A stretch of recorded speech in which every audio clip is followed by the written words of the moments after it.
Қайырлы күн, құрметті көрермендерім, каналыма қош келдіңіздер. Бүгін сіздермен бар болғаны осы ұшақ заттан жасалатын, нанға жағып жегенге дәмі өте керемет, таптырмайтын кабачкидан икра жасайтын боламыз. Видеоны маңызды сәттерін жіберіп алмас үшін соңына дейін қараңыздар. Бізге қажетті көкөністер сәбіз, жуа және кабачки қажет болады. Осылардың барлығын жуып, алдын ала тазалап, дайындап алдым. Рецептке қажетті заттардың мөлшерін видеоның астында описанияда жазып қойдым.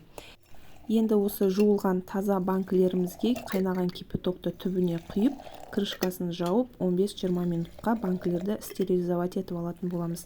Сіздерге өздеріңізге қалай ыңғайлы, солай банкілеріңізді стерилизовать етіп алдын ала дайындап алыңыздар. Ең бірінші алдымен кабачогымызды турап дайындап алатын боламыз. Егер сіздерде үлкен кабачок болса, ортасындағы осындай дәнін кесіп алып тастап және қабығын аршып пайдалана берсеңіздер болады.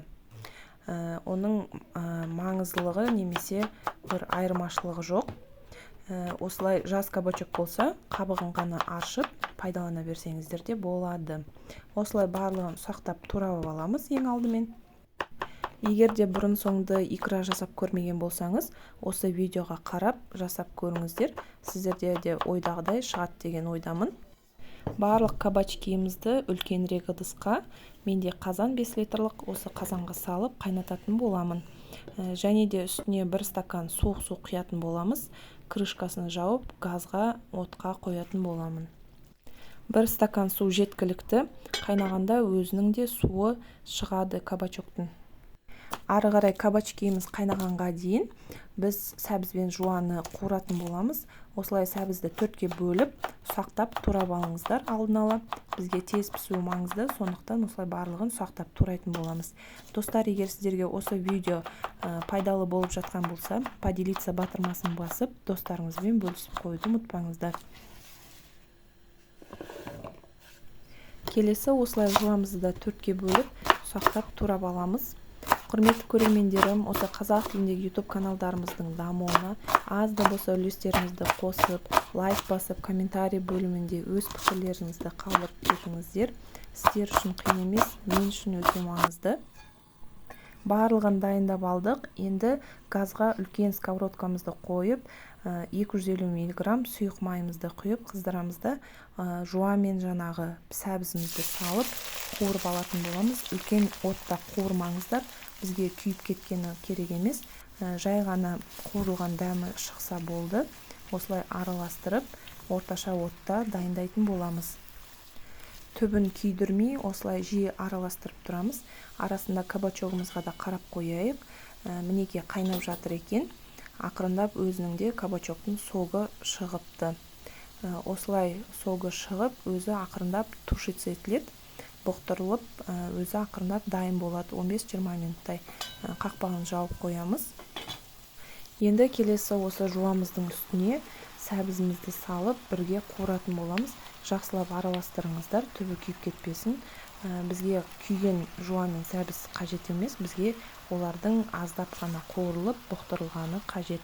Сондықтан жиі араластырып тұрыңыздар, ұмытып кетпей. Қақпағын жауып, газдың астындағы отын баяулатып, осылай бұқтырып дайындайтын боламыз. Достар, осы YouTube каналға тіркеліп алыңыздар.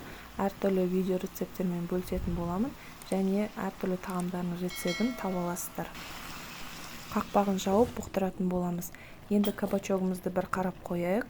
Мінеке уже суы шығып, кабачогымыз азайып қалыпты. Кабачогымыз дайын болып қалған сияқты. Осы кабачкиімізді енді сүзгішпен, кепсермен алып, жаңағы дайындалып жатқан пияз бен морковқа қосатын боламыз. Мінеке жуамыз бен сәбізіміз де дайын болып қалған сияқты. Бәрі жұмсарып, мөлшері азайып, көріп тұрғандарыңыздай дайын болып қалған сияқты. Енді кабачогымызды осы сүзгішпен алып, осының үстіне салатын боламыз барлығын. Барлығын осылай салып шығамыз. Және де құрметті көрермендерім, егер сіздер осы рецепт бойынша кабачоктан икра жасаған болсаңыздар, міндетті түрде комментарий бөлімінде өз пікірлеріңізді жаза кетіңіздер. Мен үшін өте маңызды, сондықтан жазып кетіңіздер міндетті түрде. Барлығын осы кабачокты осылай үстіне салып аламыз да, және осылай араластырып шығамыз ақырындап. Асықпай астынан үстіне қарай осылай ақырындап араластырып шығамыз. Икра жасауға уақыттарыңыз көп кетпейді, осылай екіге бөліп дайындасаңыздар, және көп затты қажет етпейді екен. Мен де алғаш жасап тұрмын, менде бірақ керемет өте дәмді болып шықты. Сондықтан енді жиі жасайтын боламын. Қақпағын жауып, тағы да бір 5 минуттай бұқтырып аламыз да, одан кейін дәміне қарай 1,5 ас қасық тұз салдым мен. Сіздер егер аз болып жатса, тағы да жарты қасық салыңыздар, бірақ ең алдымен бірінші дәмін көріп алыңыздар. Және де 2 ас қасық қанттан салдым. Қант салам, одан кейін томатный паста, томат дейміз ғой, сол томаттан қосамыз. 4 ас қасық толтырып қосамыз. Енді осыларды ақырындап бет жағында қана араластыратын боламыз. Қатты араластырмаңыздар, томат түбіне түсіп кетсе, қуырылып кететін болады. Сондықтан ол бізге дәмін, түсін береді. Сондықтан бетінде ғана осылай жаймен араластырып қана қоямыз да, және қақпағын жауып, тағы да бір 5-6 минуттай бұқтырып алатын боламыз. Қанты мен тұзы еру үшін тағы да бір 5 минутқа осылай бұқтыратын боламыз. Мінекей уже 5 минутымыз өтті. Дайын болып қалды кабачогымыз. Достар, егер сіздерге каналым пайдалы болып жатқан болса, достарыңызбен WhatsApp желісінде немесе басқа да желілерде бөлісіп қойсаңыздар болады. Енді осы дайын болған кабачогымызды икра жасайтын боламыз. Сіздер егер ручной блендер болса, сонымен осы ыдыстың ішінде ыстық күйінде жасай берсеңіздер болады. Менде енді ручной блендер жоқ, сол себептен осы измельчительға салып, біртіндеп икрамызды жасап алатын боламыз.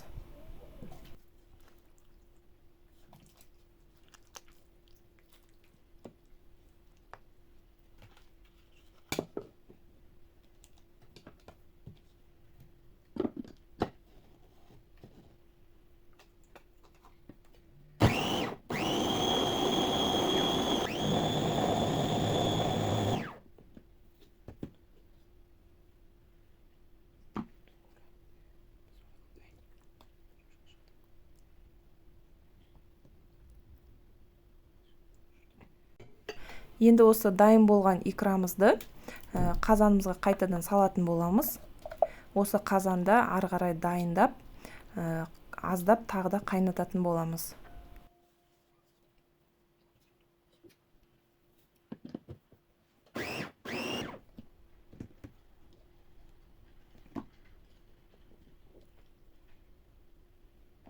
Мінекей көріп тұрғандарыңыздай, бізде осындай әдемі, осындай сары түсте, осындай икра шығуы керек. Мінекей икрамыз уже дайын болып қалды. Енді осы қазанымызға барлығын икрамызды саламыз да, тағы да бір 5 минуттай дайындайтын боламыз. Бізде енді қосылмаған уксус қана қалды. Сол уксусымызды қосып, банкілерге жаба беретін боламыз. Қараңыздар, қандай түсі керемет, дәмі де өте керемет, нанға жағып жегенге енді таптырмайтын икра десем де болады. Балаларға өте ұнады. Сіздер де міндетті түрде жасап көріңіздер. Сіздердің де отбасыларыңызға ұнайды деген үміттемін.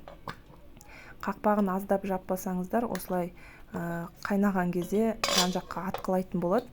Сондықтан жартылай қақпағын жауып тұрып араластырыңыздар. Міне 5 минуттай ғана аздап қана араластырып тұрып қайнатамызда. Енді 2 ас қасық, аз толтырмай 70%-дық менде уксус. Сіздер 9%-дық болса да қоса беріңіздер. Аз толтырмай осы 2 ас қасық уксусымызды қосып, жақсылап тұрып араластырып шығамыз. Икрамыз міне дайын болды. Дайын болған икрамызды енді жаңағы дайындап қойған банкілерімізге біртіндеп ыстық күйінде құятын боламыз. Мен газдың астын өшіріп қойдым, себебі жан-жаққа атқылайды. Сол себепті өшіріп қойдым да, енді тездетіп банкілерге құйып жауып алуымыз қажет. Банкының крышкасын тексеріп алыңыздар, егер бұрандалы крышкамен жабатын болсаңыздар. Осылай жан-жаққа кішкене айналдырып, ортасындағы ауаны шығарып тастайып, банкының крышкасын жақсылап тұрып, қатылап жауып шығамыз. Және де ешқандай затпен орамай, бөлме температурасында сақтай берсеңіздер де болады. Ешқандай да бұзылмайды, атылмайды. бөлме температурасында да сақталып тұра береді бір жақсысы. Құрметті көрермендерім, егер сіздерге осы видео пайдалы болып жатқан болса, достарыңызбен бөлісіп қойыңыздар міндетті түрде, және де каналыма тіркеліп алыңыздар. Алдыда әлі әртүрлі видео рецепттермен бөлісетін боламын. Сол себепті тіркеліп алыңыздар. Құрметті көрермендерім, менімен бірге болғандарыңызға көп рахмет. Сіздермен болған Анеля. Келесі кездескенше.